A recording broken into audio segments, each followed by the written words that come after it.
البدع والأهواء، أهل البدع العقائدية وأهل البدع السياسية. نقول بيننا وبينكم السلف، بيننا وبينكم الكتب، كان فيقول البدع بيننا وبينكم. Bismillahirrahmanirrahim.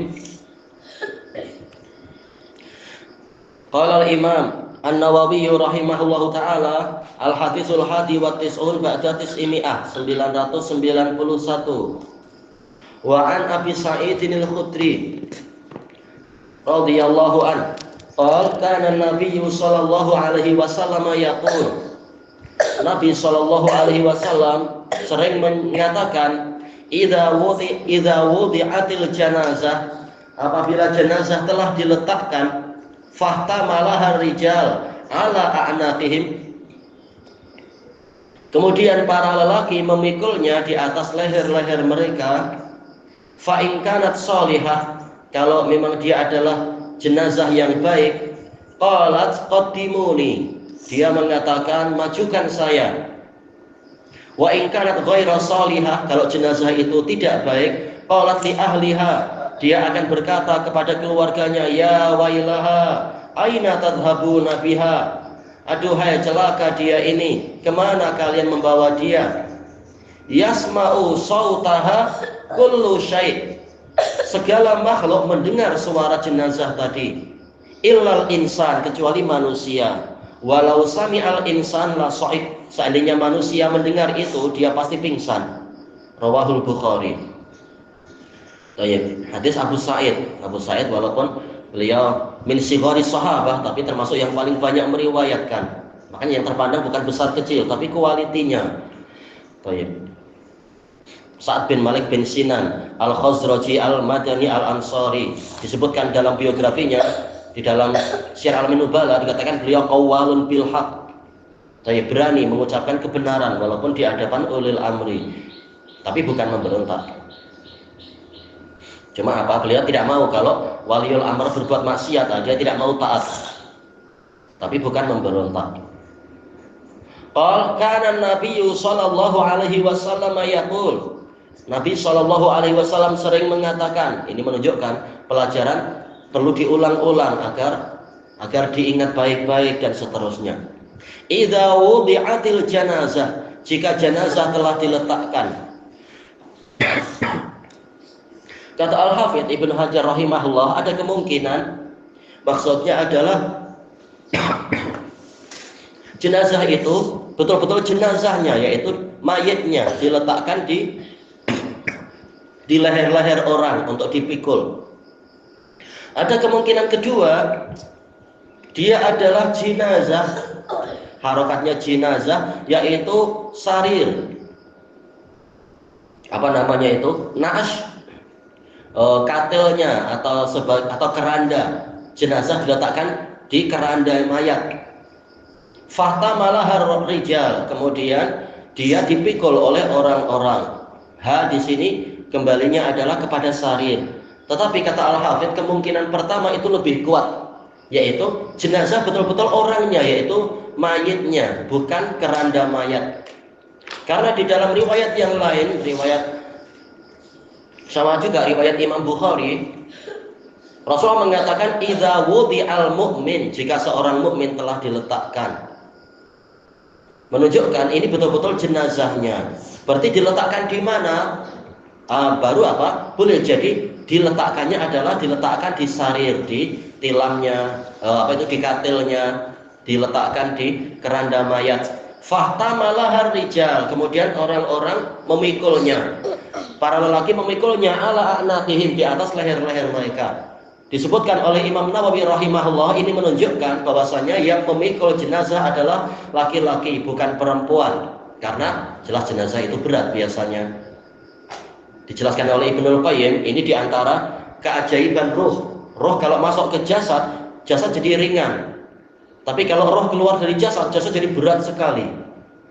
Tidak seperti yang dihayalkan orang-orang, langsung sendirian boleh membawa satu jenazah. Itu tipuan, paling orang masih hidup aja itu. Biasanya kalau sudah tidak ada nyawa, malah dia berat, kata Ibnul Qayyim. Bukan berarti tidak ada yang mampu memikul, tapi dia lebih berat ketika nyawa sudah hilang.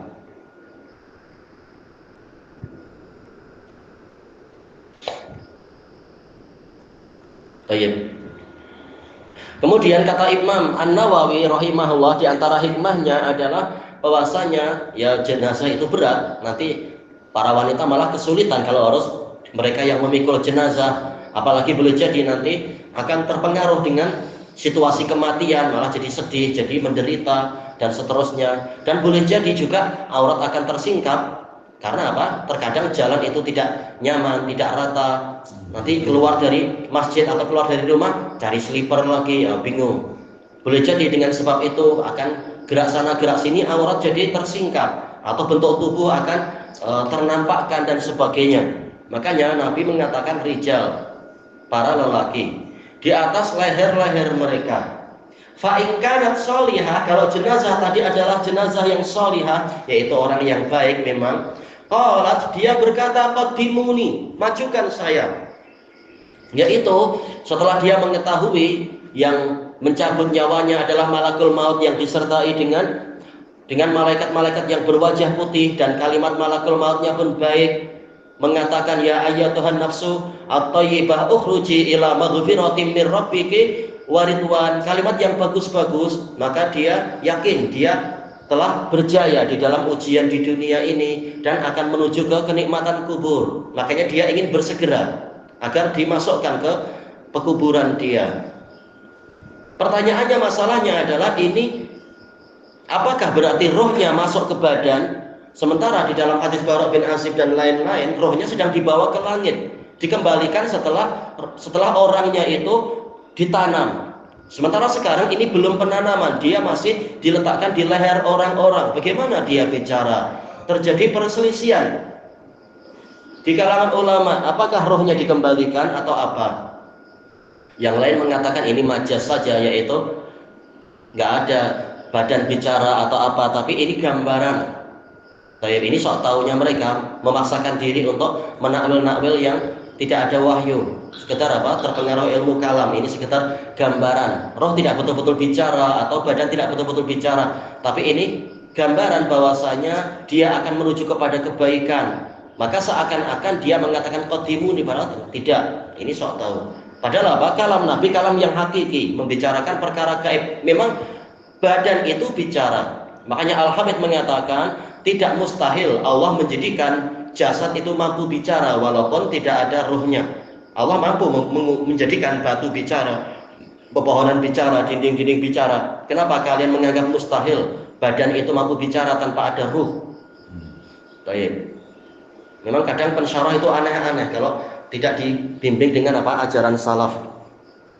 Baik. Walaupun mereka levelnya level ulama. Kalau kita lihat ini syarah ulama, ini ulama betul, tapi ternyata aneh-aneh ketika terpengaruh ilmu kalam.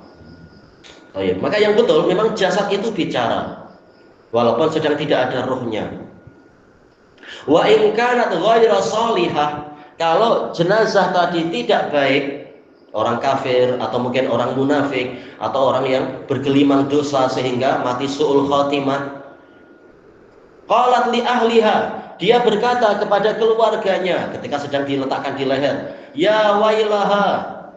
Kata Al-Hafidz, mestinya dia mengatakan ya wailaya, aduhai celaka saya. Tapi kenapa menggunakan domirnya adalah domir ghaib, yaitu saking buruknya dirinya sampai dia tidak rela menisbatkan jasad itu pada dirinya sendiri. Seakan-akan engkau orang lain, padahal dirinya sendiri.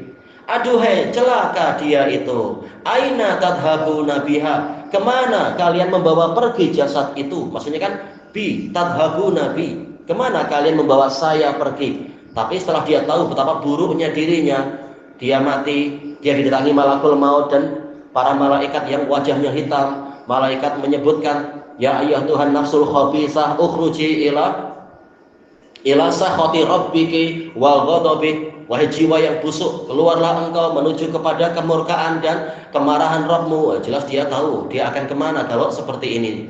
Pasti dia akan celaka. Makanya dia semakin ketakutan tatkala dia mulai dibawa pergi dari rumahnya menuju ke alam kubur. Tahu dia akan mendapatkan azab kubur. Makanya dia mengatakan, ya wailaha, aduhai celaka badan ini. Kemana kalian membawa dia pergi? Yasma'u sautaha kullu syai'. segala makhluk mendengar suaranya, hewan-hewan pun mendengar. Illal insan, kecuali manusia. Dan ini ujian. Manusia dijadikan untuk tidak mendengar itu, tetapi Rasul memberitahu sebenarnya badan-badan itu bicara ketika hendak dibawa ke pekuburan dia.